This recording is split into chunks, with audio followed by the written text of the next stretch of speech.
नमस्कार दोस्तों, आज की वीडियो में आपका स्वागत है।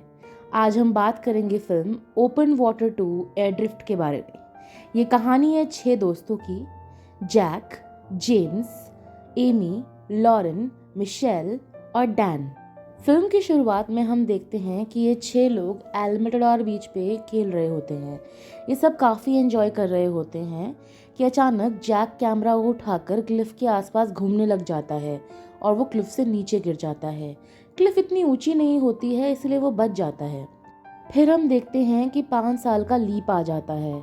5 साल बाद हम देखते हैं कि सारे दोस्त दोबारा मिलने का प्लान बनाते हैं। फिर हम देखते हैं कि गाड़ी के अंदर जेम्स और एमी अपने दोस्तों से मिलने जा रहे हैं। जेम्स और एमी ने शादी कर ली है और इनकी एक छोटी सी प्यारी सी बच्ची है जिसका नाम सारा है। रास्ते में इन्हें लॉरेन और जैक भी दिख जाते हैं। आज जैक का बर्थडे है, इसीलिए सारे फ्रेंड्स जैक के बर्थडे के बहाने समय निकाल कर सभी लोग आपस में मिलना चाहते हैं। दरअसल हम हाइड्रोफोबिक एमी को भी देखते हैं जिसे पानी से डर लगता है। तो उसे बचपन में हुए एक हादसे की वजह से पानी का डर है, क्योंकि जब एमी छोटी थी तो वो अपने फादर के साथ स्विमिंग करने के लिए गई थी। स्विमिंग करते वक्त उसके फादर को दौरा पड़ जाता है और वह डूब जाते हैं और वो डूबते डूबते बचती है। उसी की वजह से एमी को बहुत डर लगता है और तब से ही वो स्विमिंग करने से या पानी में जाने से डरती है। बर्थडे की पार्टी इन्हें एक यॉट पर रखी है, जहाँ पर यॉट के अंदर हम एक और फ्रेंड को देखते हैं, डैन। ये डैन की बोट है और वो अपनी गर्लफ्रेंड मिशेल के साथ वहाँ एंजॉय कर रहा है।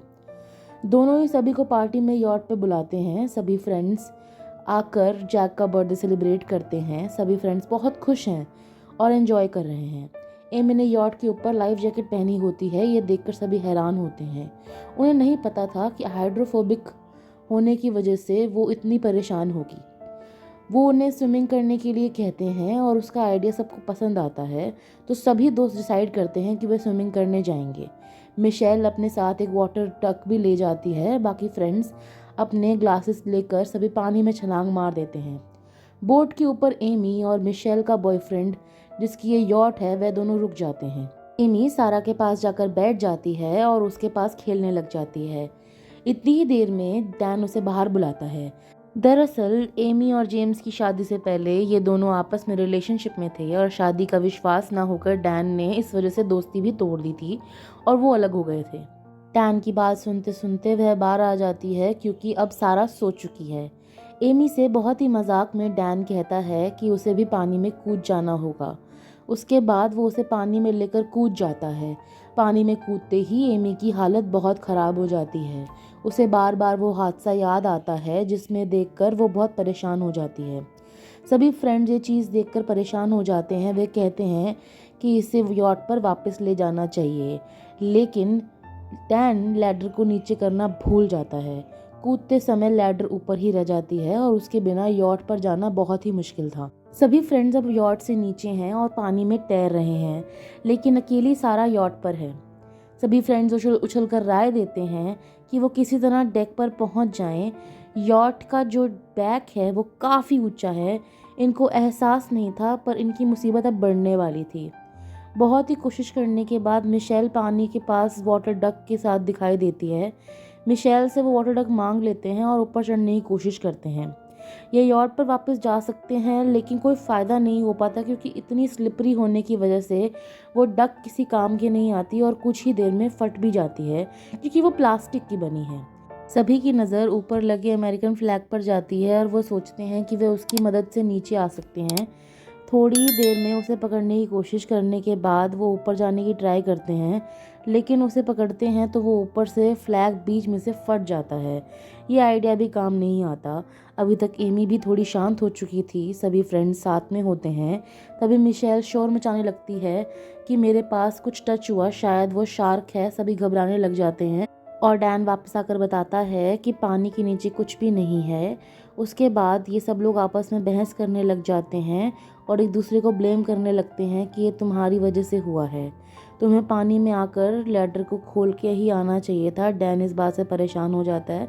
सब उसे कहते हैं कि ये तुम्हारी ही गलती है, इसी वजह से एमी भी पानी के अंदर फंस गई है, वरना वो यॉट के ऊपर से लैडर फेंक देती और ऊपर ही रहती। उसके बाद मिशेल बहुत ही ज़्यादा सेल्फिश होती है और पानी में तैरना ना पड़े इस वजह से कहती है कि वो उसे ऊपर चढ़ना चाहती है और बहुत ज़्यादा डूबने की एक्टिंग करने लगती है। इसको देखकर मिशेल ऐसा लगता है कि वो एमी की लाइफ जैकेट चाहती है। वो एमी की लाइफ जैकेट के लिए उसके पास जाती है और उससे लाइफ जैकेट छीनने लग जाती है। इसी दौरान जेम्स उसे रोक लेता है। उसके बाद बाकी फ्रेंड्स मिलकर मिशेल को रोकने लगते हैं। वह कहते हैं कि तुम सभी पुराने फ्रेंड्स आपस में अच्छे दोस्त हो, इसीलिए अपनी दोस्ती निभा रहे हो और मेरे साथ तुम्हें कोई फिक्र नहीं है, कोई लगाव नहीं है। इतने में लॉरेन आकर मिशेल को शांत करवाती है क्योंकि वह रोने लग जाती है। थोड़ी देर बाद सभी को जैक के फ़ोन की आवाज़ आती है जो यॉट पर बज रहा होता है।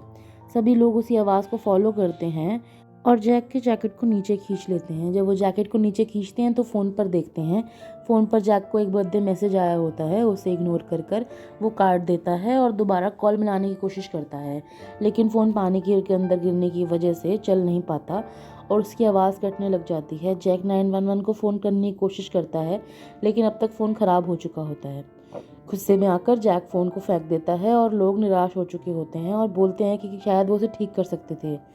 उसके बाद उन्हें एक आइडिया आता है और कहते हैं कि कपड़ों से रस्सी बनाकर बोट के ऊपर चढ़ा जा सकता है। वह सभी अपने फ्रेंड्स को कपड़े उतारने के लिए कहते हैं क्योंकि उन्हीं कपड़ों से रस्सी बनाई जा सकती है। सभी लोग अपने कपड़े उतार कर उसे दे देते हैं। इस वक्त उसे नज़र पड़ती है कि सामने कोई एक और बोट जा रही है जिसके ऊपर एक आदमी है और डिनर्स पार्टी चल रही है। वो चिल्लाने की कोशिश करते हैं और हाथ दिखाने की कोशिश करते हैं। उन्हें लगता है कि ये लोग हमारी मदद कर देंगे। उन लोगों को लगता है कि वो लोग पार्टी कर रहे हैं और वो उन्हें बाय बाय कर कर ही चले जाते हैं।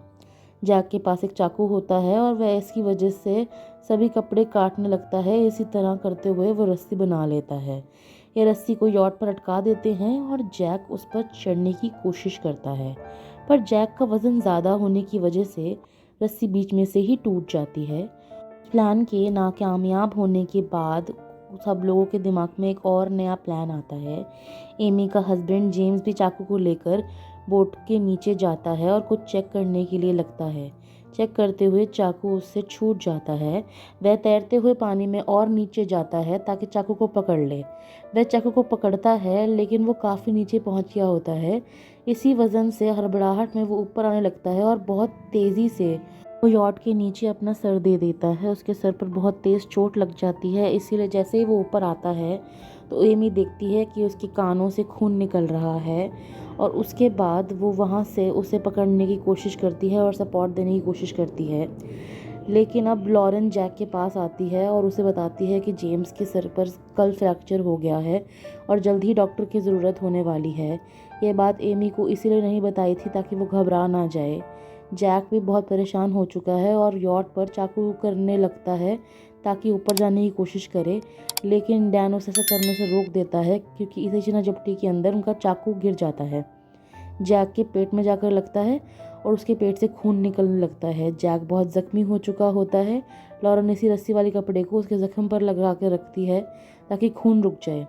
मिशेल ये सारा खून देखकर बोलती है कि खून देखकर शार्क को अटैक करने का मन होगा और इस वजह से मिशेल उन सबसे दूर चली जाती है। कुछ देर के बाद एमी को रियलाइज़ होता है कि अब तक सारा जाग चुकी होगी। उसकी रोने की आवाज़ आने लगती है। इस बात से सभी परेशान होने लगते हैं। वो एक दूसरे से माफ़ी मांगने की कोशिश करते हैं, लेकिन अब कोई फ़ायदा नहीं होता। उनका ध्यान मिशेल पर जाता है और वो वहाँ पर नहीं होती। उसे थोड़ी दूर आके ढूंढने के लिए निकल जाता है और वहाँ उसे दिखाई देती है उसकी लाश। मिशेल की मृत्यु हो चुकी है और उसकी लाश पानी के अंदर डूबती जा रही है। वह ज़्यादा गहराई में जा चुकी है, इसी वजह से डैन उसे वापस नहीं लेके जा सकता। जैक का भी बहुत ज़्यादा खून बह चुका है और वो ज़्यादा से ज़्यादा कुछ समय ही जी पाएगा। ज़्यादा खून ब्लड लॉस होने की वजह से वो बस बेहोश होने ही वाला है। जैक की लॉरेन के हाथों में फिर मृत्यु हो जाती है। लॉरेन जैक को पसंद करती थी, इस वजह से जैक की मृत्यु से बहुत बुरी तरीके से टूट जाती है। जेम्स भी ये देखकर बहुत गुस्सा हो जाता है और डैन को कहने लग जाता है कि ये सब तुम्हारी ही गलती है, तुम्हारी वजह से हम कुछ नहीं कर पा रहे हैं।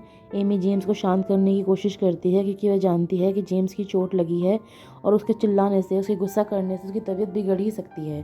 डैन उनसे माफ़ी मांगता है और सभी को बताता है कि वो कोई मिलियनर नहीं है और ये यॉट भी उसके बॉस की है। वो महंगे कपड़े पहनकर बॉस का यॉट लेकर यहाँ पर अपने नंबर बनाने के लिए आया है और उसकी जो गर्लफ्रेंड है मिशेल, वो भी उसके साथ इसीलिए है क्योंकि वो बहुत अमीर है। इस बात से सब लोग निराश हो जाते हैं और काफ़ी समय तक कुछ बात नहीं करते, बस ऐसे ही तैरते रहते हैं। एमी देखती है कि जेम्स की हालत भी बिगड़ने लगी है और उसे संभाल रही होती है। तभी लॉरेन एमी के पास जाती है और उसे कहती है कि वो अब किनारा ढूंढने की कोशिश करेगी और किनारे से वो उनके लिए मदद लेकर आएगी और भेज पाएगी। लेकिन एमी उसे समझाती है कि ये बहुत बड़ी बेवकूफ़ी है और ऐसे तैरते हुए उसकी मौत भी हो सकती है। लेकिन लॉरेन यहाँ से चली जाती है, उसकी बात नहीं मानती। हमें चाकू ढूंढना होगा कहकर डैन इधर उधर ढूंढने की कोशिश करता है और बहुत आगे निकल जाता है। इतने में बारिश होनी बहुत शुरू हो जाती है और देखते ही देखते एमी की बाहों में जेम्स की मृत्यु हो जाती है। एमी बहुत रो रही होती है, बहुत चिल्ला रही होती है। उसे देखकर वह उसे छोड़ना नहीं चाहती, लेकिन अंत में एमी को जेम्स की बॉडी को छोड़ना ही पड़ता है। अब हम देखते हैं कि वहाँ पर आपस में कोई नहीं बचा है और एमी बस वहाँ तैर रही होती है और उसके बाद वो कोशिश करती है कि वो डैन को ढूंढे। डैन वापस आ जाता है और एमी उसे ढूंढ लेती है, तो वो गुस्से में आकर के सिर्फ 2 ही लोग ज़िंदा बचे हैं अपने ग्लासेस को यार्ड पर मारता है और ग्लासेस टूटने की वजह से एक नुकीली शार्प एज बन जाती है।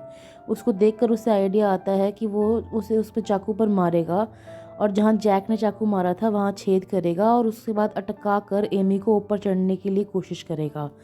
ये कोशिश करने के बाद वो बार बार फिसलती है, लेकिन एक बार ही यॉट पर ऊपर चली जाती है। तो एमी ऊपर चढ़ने की कई कोशिश के बाद नीचे गिरती है, लेकिन आखिरकार उसे वो वहाँ पर पहुँच जाती है। ऊपर जाते ही एमी लैडर ओपन कर देती है और भागकर सारा के पास चली जाती है। सारा को सुलाने के बाद वो थोड़ा सा शांत होती है और अपने आप को बहुत ट्रॉमेटाइज देखती है। अपने आप को वो इन सब चीज़ों का जिम्मेदार मानती है। डैन दूसरी तरफ अपने आप को पानी में डुबा रहा होता है और कोशिश करता है कि वो वापस ना जाए, क्योंकि वो चाहता है कि वो अब मर जाए, क्योंकि मिशेल और उसके बाकी दोस्त उसी की वजह से मर गए हैं। डैन के वापस ना आने पर कुछ समय बीतने पर एमी नोटिस करती है कि कोई भी इंसान की आवाज़ नहीं आ रही। वो जब बाहर आकर देखती है कि डैन बहुत दूर जाकर डूब रहा है, वो उसे कोशिश करती है कि ट्यूब लेकर मदद करके ऊपर ला सके। वो पानी में कूद जाती है और कूदते ही उसे वापस पुराने फ्लैशबैक आने लग जाते हैं, जहाँ उसके फादर जाते हैं और वो उनको नहीं बचा पाती। वो बहुत देर तक तैरती रहती है और उसके फादर निकल जाते हैं। उसके बाद वो धीरे धीरे डैन के पास जाती है और डैन को बचाने की कोशिश करती है। डैन ऑलमोस्ट आधा बेहोश सा होता है, लेकिन किसी ना किसी तरीके से वो लैडर से डैन को ऊपर ले आती है। उसके बाद हम देखते हैं कि ऊपर अनकॉन्शियस सा पड़ा डैन ज़मीन पर लेटा होता है। पास से एक बोट गुजरती है और वो एमी और डैन को देखती है। वो समझ नहीं पाते कि क्या हो रहा है और चुपचाप वहाँ से निकल जाते हैं। एंड के सीन में हम देखते हैं कि एमी वहाँ पर अकेली खड़ी है। वो सब बातें सोच रही है, सब बातें उसके दिमाग में आ रही हैं। वो बहुत ही परेशान सी नज़र आ रही है और हम ये भी नहीं जानते कि डैन बेहोश है या मर गया है या कुछ भी। अंत में सिर्फ एमी ही सरवाइव कर पाती है।